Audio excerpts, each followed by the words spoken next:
Good morning all. In earlier session I have completed with the place of supply in case of goods, and in today's session I will start with the place of supply in case of services. So एक बार recap कर लेते हैं कि हमने goods में क्या कौन से sections पढ़े थे. We have already studied the section 10 and 11 which covered the place of supply in case of goods. Okay, so in today's session I will start with the place of supply in case of services. Place of supply in case of services, which covered two sections. First is section 12 and second is section 13.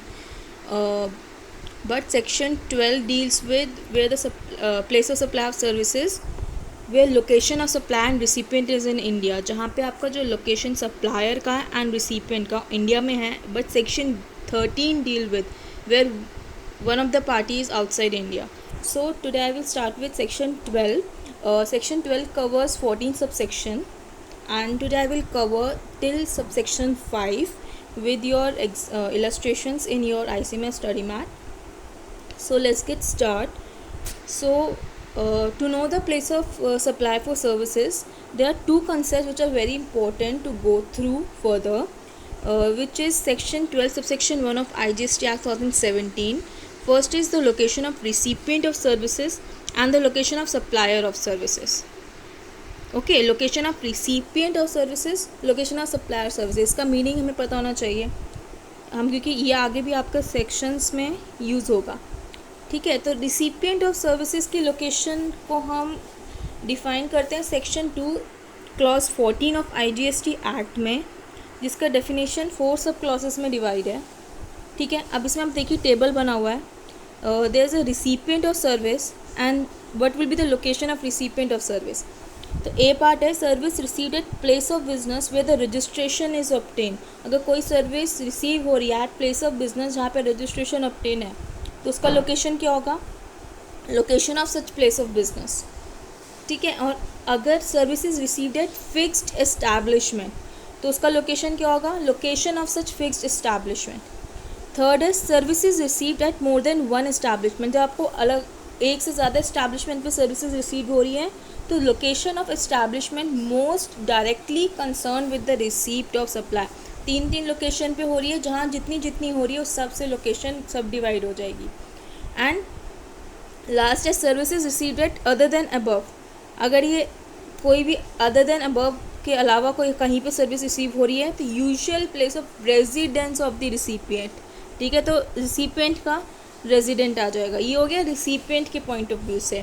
और जो supplier का point of view है वो covered आपका section 2 clause 15 of IGST act में. ये definition भी 4 सब क्लॉसेस में डिवाइड होती है.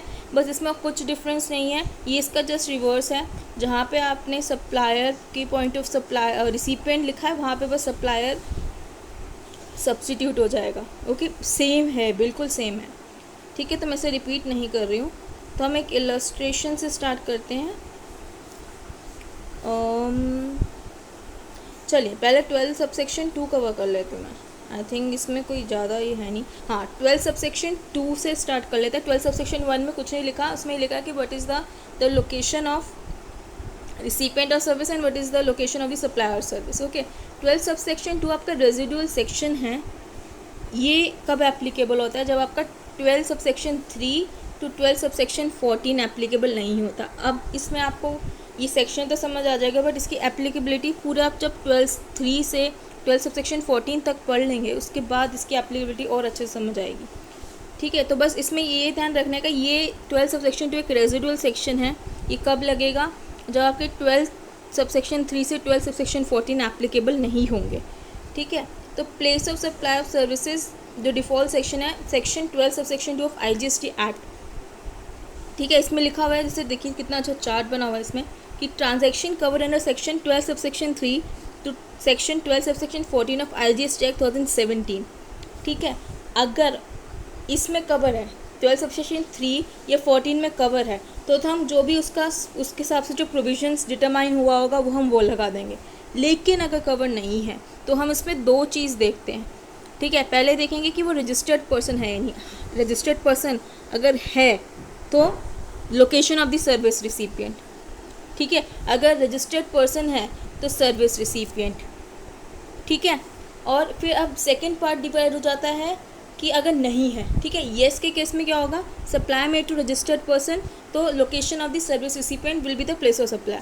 अब सेकेंड पार्ट को सब डिवाइड किया गया है दो चीज़ों में कि हमारे पास एड्रेस अवेलेबल रिकॉर्ड में है या नहीं। अगर रिकॉर्ड है तो हम उसकी सर्विस रिसिपिएंट की लोकेशन हो जाएगी, अगर नहीं है तो सप्लायर की लोकेशन हो जाएगी, ठीक है। देखिए मैं फिर से इसे बोल रही हूँ कि अगर आपकी 12 सबसेक्शन 14 तक कवर है तो आपकी जो प्लेस ऑफ सप्लाई उन सेक्शन के हिसाब से जो भी बोली गई हैं वो हो जाएगी। लेकिन अगर उन सब में कवर नहीं है तो हम उसे दो पार्ट में बांटेंगे कि वो रजिस्टर्ड पर्सन को की गई है या हमें उसके पास एड्रेस अवेलेबल है या नहीं, ठीक है। तो ये सब डिवाइड दो चीज़ हो जाएंगी। अगर supply made to registered person है तो लोकेशन ऑफ सर्विस रिसिपिएंट हो जाएगी, नहीं है तो हम इसको फिर सब डिवाइड करेंगे कि एड्रेस ऑफ रिसिपिएंट अवेलेबल है तो हम लोकेशन ऑफ सर्विस रिसिपिएंट हो जाएगी, अगर नहीं अवेलेबल है तो हम सप्लायर की लोकेशन को ही प्लेस ऑफ सप्लाई मानेंगे, ठीक है। इसको और क्लियर करेंगे। अभी ये नीचे के सब पार्ट्स देखिए। Supplier of service to a registered person which is section 12 subsection 2 clause A of IGST act, ठीक है। Taxable supply of service other than subsection 3 to subsection 14 of section 12, ठीक है। मिस्टर C चेन्नई का रजिस्टर्ड पर्सन है, ठीक है, and mister D new Delhi का registered person है, ठीक है। अब इसमें लोकेशन ऑफ रिसिपिएंट क्या है, जो C सप्लायर रजिस्टर्ड पर्सन है और रजिस्टर्ड पर्सन को सप्लाई हो रही है, तो रिसिपिएंट ऑफ सर्विस देखिए रजिस्टर्ड पर्सन को हो रही है तो recipient of location of service recipient will be the place of supply, ठीक है। वो चेन्नई का है, वो न्यू दिल्ली का है तो IGST लग जाएगा, ठीक है। अब हमने बात की थी supply of service to unregistered person, ठीक है, अनरजिस्टर्ड पर्सन, ठीक है। पहले रजिस्टर्ड में और अनरजिस्टर्ड में। अब अनरजिस्टर्ड में हमारे पास एड्रेस अवेलेबल है या नहीं, ठीक है। इसमें लिखा है where address on record exist और not. Mister C of Chennai cost accountant है जो रजिस्टर्ड पर्सन है, ठीक है, वो अपनी सर्विसेज दे रहे हैं मिस्टर D को जो न्यू दिल्ली का है जो अनरजिस्टर्ड पर्सन है।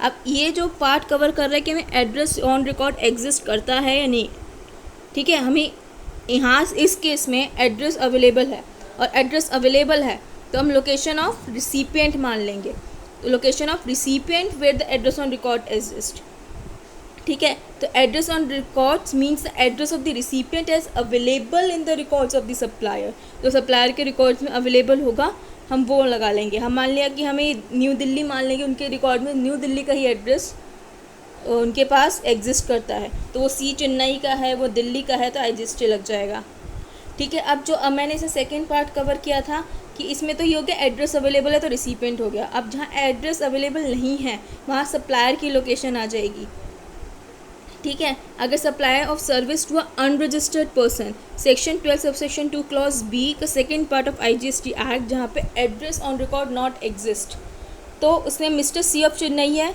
वॉच मैकेनिक है, रजिस्टर्ड पर्सन है, उन्होंने सब टैक्सेबल सप्लाई सर्विसेज करी 3 to 14 के अलावा mister D new Delhi unregistered person को जहाँ पे एड्रेस एग्जिस्ट नहीं कर रहा, तो हमने क्या बोला था, जब एड्रेस एग्जिस्ट नहीं कर रहा तो प्लेस ऑफ सप्लाई सर्विस हो जाएगी सप्लायर की लोकेशन विच इज़ चेन्नई, ठीक है। अब चेन्नई सप्लायर भी वो चेन्नई का है, हमने प्लेस ऑफ सप्लाई भी चेन्नई कर दी तो लोकल टैक्स लग जाएगा, डेट इज़ CGST और SGST लग जाएगा, ठीक है। This covers 12 subsection 2। तो मैं एक बार रिवाइंड कर रही हूँ। 12 सबसेक्शन 1 बात करता था आपका location of recipient of services and location of supplier of services, ठीक है। 12 सबसेक्शन 2 आपका रेजिडुअल सेक्शन है जो बोलता है कि अगर 12(3) टू सेक्शन 12(14) कहीं नहीं लगेंगे तो 12 सबसेक्शन 2 लगेगा, ठीक है। ये भी मैंने क्लियर हो गया। अब ये इस इलस्ट्रेशन से और अच्छा क्लियर हुआ होगा आपको। अब नेक्स्ट सेक्शन है place of supply of services directly in relation to an immovable property which is section 12 subsection 3 clause A of IGST act 2017। अब ये 3 क्लॉजेज में डिवाइडेड है, clause A, clause B and clause C, ठीक है।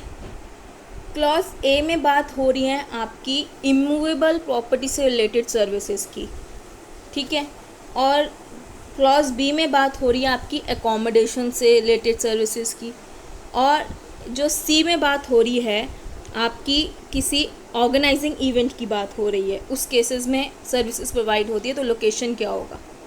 ठीक है, इस सब में सब तीनों पार्ट में प्लेस ऑफ सप्लाई सर्विस सिर्फ दो चीज़ पे कैटेगराइज होंगी, विच इज़ अगर मूवेबल प्रॉपर्टी अब इंडिया में है, मतलब लोकेटेड और intended to be in located in India, तो इमूवेबल प्रॉपर्टी की लोकेशन। लेकिन अगर आउटसाइड इंडिया है तो रिसिपिएंट की लोकेशन। देखिए, आप तीनों में कैटेगराइज करेंगे तो सेम आपको मिलेगा। ठीक है, ये सेम मिलेगा। ठीक है, अब लेकिन अब इसमें क्या है, अब आपको ये नाम भी याद होने चाहिए। ठीक है, अब नेचर ऑफ सर्विस क्या है। ठीक है, फर्स्ट वाले केस में नेचर ऑफ सर्विस क्या है, एक फर्स्ट है आर्किटेक्ट की service, interior decorator, surveyor, engineers and other related experts or estate agents. Any services provided by way of grant of rights to use immovable property to carrying out the coordination of construction work, जिसमें जितनी भी सारी services हैं वो सारी ही immovable property से related है, कंस्ट्रक्शन से रिलेटेड है। ये आप कह लो लास्ट वाले में coordination of construction work contract service है। Grant of rights to use immovable property, सारे नाम याद ही करने होंगे, architect, interior decorator, surveyor, engineer, any service provided of grant of rights to use immovable property for carrying out or coordination of construction work। और इससे related कोई services provide की हैं जो कवर है 12 सेक्शन 3 क्लॉज डी में, तो उस केस में क्या हो जाएगा, तो मैंने बोला कि immovable property located intend to be located in India. अगर इमूवेबल प्रॉपर्टी इंडिया में लोकेटेड है तो इमूवेबल प्रॉपर्टी की लोकेशन, और अगर आउटसाइड इंडिया है तो रिसिपिएंट की लोकेशन। ठीक है, और अब आपकी जो सेकेंड क्लॉज बी है वो कवर करता है आपकी एकोमोडेशंस में। और एकोमोडेशंस में कौन कौन सी सर्विसेज कवर होती हैं, hotel, inn, guest house, home stay, club और camp site by whatever name called and including a house boat और अदर वेसल। अब देखिए इसमें हाउस बोट आ गई, तो जहाँ पे हम लोकेशन ऑफ इमूवेबल प्रॉपर्टी ले रहे हैं वहाँ पे हम बोट और वेसल भी इंक्लूड कर देंगे और करके। ठीक है, बाकी remain the same in India the location of immovable property और बोट और vessel, outside India the location of recipient. ठीक है, थर्ड आपका क्लॉज है related to any movable property for organizing accommodation any immovable property for organizing like marriage or reception or matters related thereto, कोई official, social, culture, religious और business function including services provided in relation to such function at such property, और उससे related कोई ancillary services. इन तीनों सब clauses में ancillary services included हैं। ठीक है, एंसिलरी सर्विसेज है। ठीक है, तो इस केस में सब में एंसिलरी सर्विसेज होंगी। और लोकेशन क्या होगी, अगर आपकी intended to be located in India तो place of location of immovable property, और अगर आउटसाइड इंडिया तो लोकेशन ऑफ रिसिपिएंट। ठीक है, तो फर्स्ट क्लॉज जो आपका है ए में कवर करती हैं सारी आपकी आर्किटेक्ट वाली इमूवेबल प्रॉपर्टीज जो भी डायरेक्टली रिलेटेड होती हैं, आर्किटेक्ट की, इंटीरियर डेकोरेटर की, सर्वेयर की, इंजीनियर्स की, right by way of grant of rights to use immovable property by carrying out a coordination of constructed work या उससे रिलेटेड कोई एंसिलरी सर्विसेज। ठीक है, सेकेंड केस में कवर होती हैं आपकी एकोमोडेशन, लॉजिंग एकोमोडेशन की services, hotel, inn, guest house, home stay, club और camp site including a house boat और एनी अदर वेसल। ठीक है, इसमें और थर्ड वाले क्लॉजेज में आपकी होती हैं कोई ऑर्गेनाइजिंग इवेंट की, जैसे मैरिज, रिसेप्शन, कोई business function, culture, religious function, और कोई सर्विसेज इसके रिलेटेड में दी गई हों एट सच प्रॉपर्टी। ठीक है, तो उस केस में इन तीनों केसेस में क्या लोकेशन मानी जाएगी, अगर प्रॉपर्टी लोकेटेड और intended to be located in India तो लोकेशन ऑफ इमूवेबल प्रॉपर्टी, अगर आउटसाइड इंडिया है तो location of the recipient.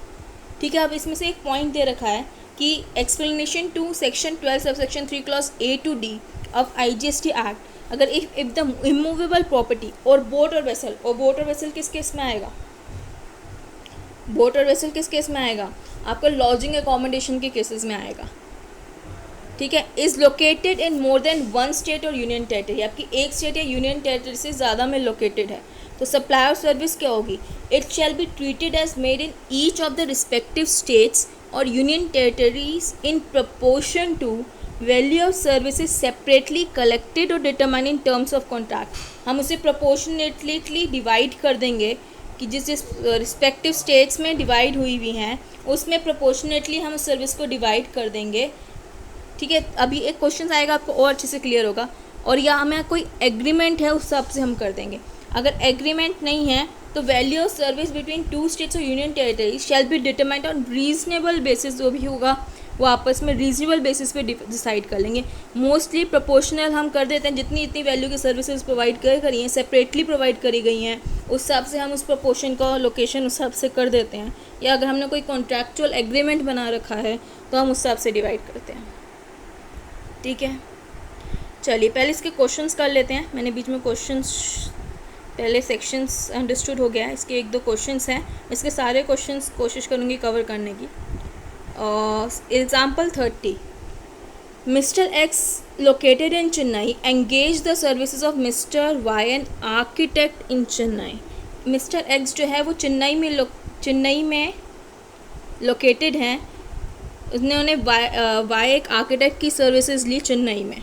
Mr. X requests the architect to make design of residential complex to be constructed in Cochin, Kerala, and Mr. Y provided drawing and design services in relation to immovable property located at Cochin. ठीक है, Mr. Y provided drawing and design services in relation to immovable property located at Cochin. मैं बार बार कोचिन पे क्यों force दे रही हूँ, क्योंकि इसमें आपको इमूवेबल प्रॉपर्टी की हिसाब से ही प्लेस ऑफ सप्लाई देखनी है। ठीक है, एक बार सेक्शन पे गो थ्रू करें।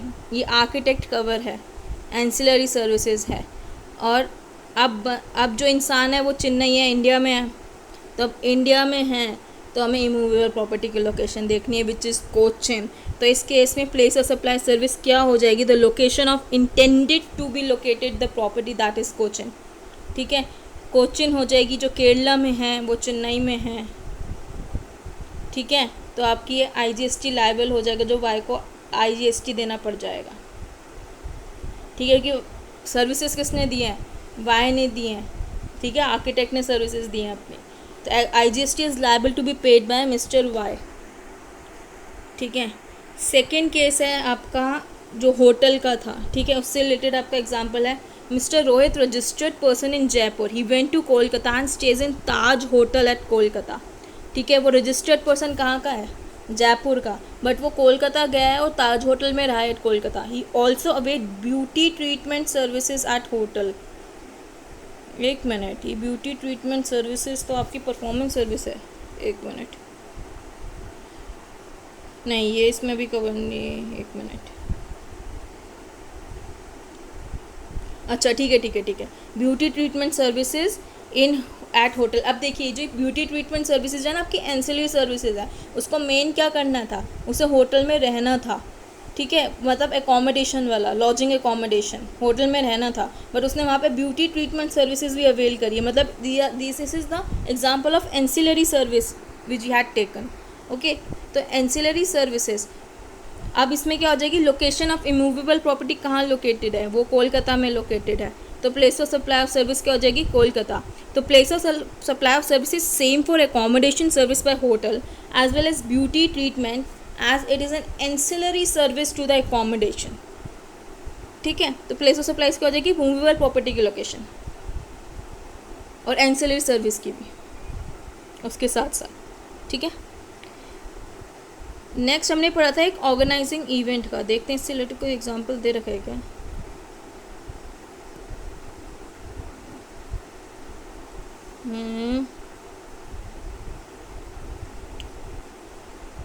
मेरे हिसाब से इसके एग्जांपल मुझे कोई दिख नहीं रहा है, तो चलिए एक बार आप सेक्शन 12 सब सेक्शन 4 देखते हैं ऑफ IGST एक्ट 2017, जो इन फॉलोइंग सर्विसेज के रिगार्डिंग बात करता है, which covers 12 sub section 4 of IGST act cover performance based services. आप रेस्टोरेंट की सर्विसेज, केटरिंग की सर्विसेज, ठीक है, फिर आप ले लो पर्सनल ग्रूमिंग की सर्विस, ब्यूटी ट्रीटमेंट की सर्विस, फिटनेस की सर्विस, हेल्थ सर्विसेज जिसमें कॉस्मेटिक एंड प्लास्टिक सर्जरी भी आती है। देखिए याद कीजिए मेरे साथ, फर्स्ट है रेस्टोरेंट की सर्विसेज, केटरिंग की services, personal grooming, beauty treatment, fitness की सर्विसेज, हेल्थ सर्विसेज जिसमें कॉस्मेटिक एंड प्लास्टिक सर्जरी भी आती है। तो उस केस में क्या प्लेस ऑफ सप्लाई हो जाएगा, location where the services are actually performed. ठीक है, ये परफॉर्मेंस बेस्ड सर्विसेज आप नहीं जाएंगे तो परफॉर्म नहीं होंगे, आपको ब्यूटी ट्रीटमेंट लेना है, आपको वहाँ जाना पड़ेगा। ठीक है, तो ये जहाँ पे सर्विसेज एक्चुअली परफॉर्म्ड हो रही हैं उस इन फॉलोइंग सर्विसेज के उसकी सप्लाई, जहाँ पे वो सर्विसेज वाली सर्विसेज परफॉर्म हो रही है उसका लोकेशन होगा जहाँ वो एक्चुअल ही हो रही हैं परफॉर्म। ठीक है, अब इन्होंने एक रेट दिया हुआ है आपको, जैसे GST rate changes with effect on 15 November 2017। Restaurant with in hotels, room tariff आपका 7500 के विद इन है तो उसमें 5% है विदाउट आईटीसी। अगर विद इन होटल्स है, रूम टैरिफ 7500 से ज़्यादा है तो 18% विद आईटीसी। और आप आउटडोर कैटरिंग सर्विसेज दे रहे हैं तो 18% विद आईटीसी के साथ था। तो इसमें रेट चेंजेस हुए थे कुछ रूम टैरिफ के हिसाब से। इसमें 5% विदाउट आईटीसी था, एक में 18% विद आईटीसी था। आउटडोर केटरिंग की बात हो रही है तो 18% विद आईटीसी है। इस सब टैक्स रेट चेंजेस थे। ठीक है, अब ये एक मिनट, ये ग्रूमिंग पे बात हो रही है आपकी, मतलब 12 सब सेक्शन 4 सेक्शन एक कवर कर रहा है। Example 32, mister Nawab a person staying at Dubai train for the purpose of grooming of horses in Chennai. अब ग्रूमिंग कहाँ हो रही है, चेन्नई में, तो सर्विस का लोकेशन क्या हो जाएगा, Chennai, as the horses are groomed in Chennai. ठीक है, एग्जाम्पल नंबर 33 है, messrs cut limited provider of hair cutting salon services. ठीक है, ये hair cutting personal grooming services located in Mumbai. Mister Pritam came from Jharkhand to Mumbai after appointment for hair cut. अच्छा, जो hair cutting salon है वो मुंबई में लोकेट होता है। प्रीतम जो है वो झारखंड के हैं, वो मुंबई आए अपॉइंटमेंट लेके हेयर कट के लिए, एंड द सर्विसेज आपकी मुंबई में प्रोवाइड हुई है। अब इसमें मैं क्या समझाऊँ, मुंबई में प्रोवाइड हुई हैं सर्विसेज, तो प्लेस ऑफ सप्लाई क्या बोला था, लोकेशन वो होगा जहाँ सर्विसेज एक्चुअली परफॉर्म हुई है, तो इसमें प्लेस ऑफ सप्लाई क्या हो जाएगी, मुंबई हो जाएगी। ओके, तो इसमें क्या लिखा है, Mrs cut limited is liable to pay CGST and SGST। ठीक है, वो मुंबई हो जाएगी, सप्लायर भी मुंबई का है, रिसिपेंट हम प्लेस ऑफ सप्लाई भी मुंबई मांग रहे हैं, तो वो अगर जो कट लिमिटेड है उसे CGST और SGST लेना पड़ेगा क्योंकि अब ये लोकल हो गया। ठीक है, अगर आगे आता है 12 subsection 5 of IGST Act 2017। I hope इसमें कोई दिक्कत होगी नहीं, इसमें कुछ है नहीं। आई थिंक ईजीएस्ट क्वेश्चंस दे रखे हैं पेपर में, इससे ज़्यादा अच्छे बेटर क्वेश्चंस होते हैं आपको। ठीक है, बट ये अंडरस्टैंडिंग के लिए बहुत अच्छे क्वेश्चन है। आपको बेसिक एक एक सेक्शन से रिलेटेड एक एक एग्जाम्पल आपको गिवन है, बहुत अच्छे से गिवन है, तो आप एक एक एग्जाम्पल के साथ सेक्शंस करेंगे तो बहुत अच्छे से अंडरस्टूड होगा। The place of supply of services in relation to training and performance appraisal. अब ये इसमें कौन सी सर्विसेज हैं, ट्रेनिंग की सर्विसेज और परफॉर्मेंस अप्रेजल की सर्विसेज कवर हो रही है, which is section 12 section 5 of IGST Act 2017। ठीक है, अब इसमें नेचर ऑफ सर्विस कौन सी है, service in relation to training and performance appraisal. अगर इसमें हमें दो कैटेगरी में डिवाइड करना है, अगर हम किसी रजिस्टर्ड पर्सन को प्रोवाइड कर रहे हैं तो location of recipient of services, और हम अनरजिस्टर्ड को प्रोवाइड कर रहे हैं तो where the services are actually perform, location where the services are actually perform. यहाँ पे आपको बहुत कन्फ्यूजन्स होंगे, बट 12 सबसेक्शन 14 जैसे कवर होगा, मैं इसको एक बार समराइज़ करूँगी जिससे थोड़ा सा जो कन्फ्यूजन है वो कम हो जाए। तो जब ये पूरे कवर हो जाएंगे मैं एक बार से समराइज़ ज़रूर करूँगी। तो ठीक है, पहले आप समझने की ट्राई कीजिए, जितना पॉसिबल हो ईजीएस्ट वे हो मैं समझाने की कोशिश करूँगी। Services in relation to training and performance appraisal, हम रजिस्टर्ड पर्सन को देंगे तो location of recipient of service. अगर हम अनरजिस्टर्ड को देंगे whether services are actually performed. ठीक है, अब ये ध्यान रखिएगा, रजिस्टर्ड पर्सन को दे रहे हैं तो रिसिपिएंट ऑफ सर्विस, अनरजिस्टर्ड को दे रहे हैं whether services are actually perform. अच्छा, अब मैं इसे एक बार, मैं आगे जाने से पहले रिवाइंड कर लूँ पुराने वाले, कितने याद है। 12 सब सेक्शन 1 किस बारे में बात कर रहा था, 12 सब सेक्शन 1 जो है आपका डेफिनेशन कवर कर रहा था location of recipient of service की। ठीक है, और location of supply of service की। ठीक है, 12 सब सेक्शन 2 आपका रेजिडुअल सेक्शन था। अगर आपका 12 3 से 12 14 तक कवर हैं अगर उस ट्रांजेक्शन्स में कवर हो रही है तो हम उस हिसाब से कर देंगे, नहीं कवर हो रही है तो हम दो चीज़ों में सब डिवाइड करेंगे कि वो रजिस्टर्ड पर्सन को हो रहा है या अनरजिस्टर्ड को हो रहा है। अगर रजिस्टर्ड को हो रहा है तो रिसिपेंट सर्विस की लोकेशन, अगर अनरजिस्टर्ड को हो रहा है तो हम देखेंगे कि हमारा उसका एड्रेस हमारे पास अवेलेबल है या नहीं रिकॉर्ड में सप्लायर के। अगर अवेलेबल है तो सर्विस रिसिपिएंट का लोकेशन, अगर एड्रेस अवेलेबल रिकॉर्ड में नहीं है तो सप्लायर ऑफ सर्विस का लोकेशन। ठीक है, 12 सब सेक्शन, ये आपके सारे एग्जाम्पल्स ही थे इसमें। 12 सब सेक्शन 3 जो था आपका बात करता है directly in relation to immovable property, जिसमें हमने 3 क्लॉजेस में अलग अलग पढ़े थे जो डायरेक्टली रिलेटेड, इसमें आर्किटेक्ट सारा कंस्ट्रक्शन से रिलेटेड सर्विसेज थी, उसकी एंसिलरी सर्विसेज थी। सेकेंड क्लॉज में आपकी सारी एकोमोडेशन, लॉजिंग एकोमोडेशन के लिए सर्विसेज थी। ठीक है, और लास्ट वाले में आपकी किसी ऑर्गेनाइजिंग इवेंट की सर्विसेज थी या उससे रिलेटेड एंसिलरी सर्विसेज की। हमें याद है ब्यूटी ट्रीटमेंट के साथ पढ़ा था कि वो एकोमोडेशन के लिए आया था, ब्यूटी ट्रीटमेंट के लिए। तो ऐसे बहुत सारे एग्जांपल्स बन सकते हैं। तो एंसिलरी सर्विसेज भी साथ में होंगी तो उनका भी प्लेस ऑफ सप्लाई सेम होगा। तो इन तीनों केस में प्लेस ऑफ सप्लाई क्या होगा कि अगर इंडिया में है तो location of immovable property, outside India तो लोकेशन ऑफ रिसिपिएंट।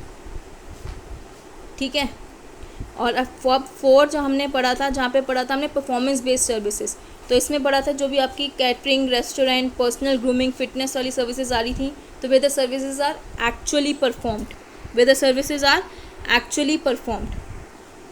ठीक है, अब आते हैं 12 सबसेक्शन 5 में ऑफ IGST एक्ट 2017 विच, ठीक है, ये आपकी किस बारे में बात कर रहा था, अभी मैंने बोला था services in relation to training and performance appraisal. अगर हम रजिस्टर्ड पर्सन को कर रहे हैं तो location of recipient of service. ठीक है, ये तो देखिए कॉमन है सब में, जहाँ जहाँ भी बात आ रही है। जहाँ अनरजिस्टर्ड को पर्सन को कर रहे हैं वहाँ पे way the services are actually performed, बस। ठीक है, इसके एग्जाम्पल करते हैं। एग्जाम्पल 34 है, mister A located at Kolkata provided training at Kolkata to employees of messrs Infosys limited which is registered at Mumbai. Find the place of supply of service and GST liability in following 2 cases. If the Infosys is registered person on GST, Mr. A located at Kolkata हैं, वो training provide कर रहे हैं कोलकाता में to employees of messrs Infosys limited. ठीक है, तो अगर इन्फोसिस लिमिटेड, अगर इन्फोसिस रजिस्टर्ड है तो प्लेस ऑफ सप्लाई क्या हो जाएगा, location of recipient of person which is the Mumbai. Infosys Mumbai में लोकेटेड है। और अगर अनरजिस्टर्ड, केस 2 में अगर अनरजिस्टर्ड है the way the services are actually performed. ठीक है, अब सर्विसेज कहाँ परफॉर्म्ड हो रही है, कोलकाता में परफॉर्म हो रही है। ठीक है, ट्रेनिंग को कोलकाता में हो रही है ना, तो सर्विसेज जहाँ परफॉर्म हो रही है वो उसकी रजिस्टर्ड प्लेस हो जाएगी। अभी कोलकाता हो गई, सप्लायर भी कोलकाता हो गया, रिसिपिएंट भी कोलकाता हो गया, तो सप्लायर को आप CGST SGST देना पड़ेगा, लोकल टैक्स। ठीक है, एग्जाम्पल 35 है, guideline academy registered person provides commercial training and coaching services to budding CMAs at Chennai. Chennai service provide हो रही है। Guideline academy registered person provides, provide कौन कर रहा है, सप्लायर ऑफ सर्विस कौन है, गाइडलाइन अकेडमी रजिस्टर्ड पर्सन, और ये रजिस्टर्ड पर्सन है। ठीक है, कमर्शियल ट्रेनिंग प्रोवाइड कर रहा है to budding CMAs at Chennai. Many students जो अनरजिस्टर्ड है, हमें अनरजिस्टर्ड है, from Telangana, Andhra Pradesh, Tamil Nadu, Karnataka and Kerala, came and stay in Chennai for the purpose of undergoing training in the guideline academy. अब अनरजिस्टर्ड पर्सन है तो बात ही नहीं आती। अब सर्विसेज कहाँ परफॉर्म हो रही है, हम बस वही देखेंगे। सर्विसेज परफॉर्म हो रही है आपकी चेन्नई में।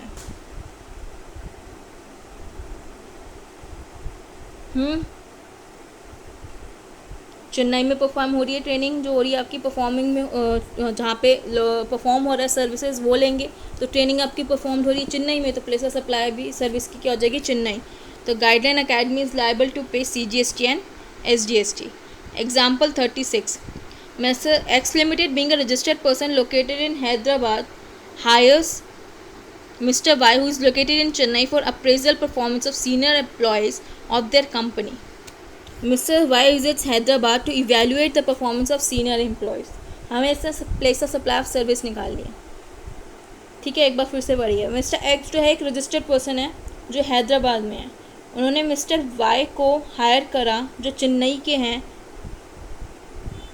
For appraisal performance of senior employees of their company. ठीक है, अब mister Y supplier of service है, mister X recipient of service है जो हैदराबाद के लोकेटेड हैं एंड रजिस्टर्ड हैं। रजिस्टर्ड है तो location of recipient of service which will be Hyderabad, ठीक है, इसमें तो कोई इशू है नहीं। सेकेंड पार्ट है कि what will be the place of supply services, some of the selected employees and relevant papers send to Chennai for evaluation where X is unregistered. अब अनरजिस्टर्ड है जहाँ सर्विसेज एक्चुअली परफॉर्म हुई हैं, and इस case में services आपकी perform हुई है चेन्नई में, तो प्लेस ऑफ सर्विस हो गई आपकी चेन्नई। अब चेन्नई सर्विस हो गई जहाँ परफॉर्म हुई है, ठीक है। तो आपकी इस केस में जो मिस्टर वाई को लोकल टैक्स देना पड़ जाएगा। उसमें पहले में जैसे IGST देना पड़ रहा था क्योंकि हैदराबाद थी, अब चेन्नई हो गई है, तो चेन्नई में केस में मिस्टर वाई को CGST एंड ST देना पड़ेगा, ठीक है।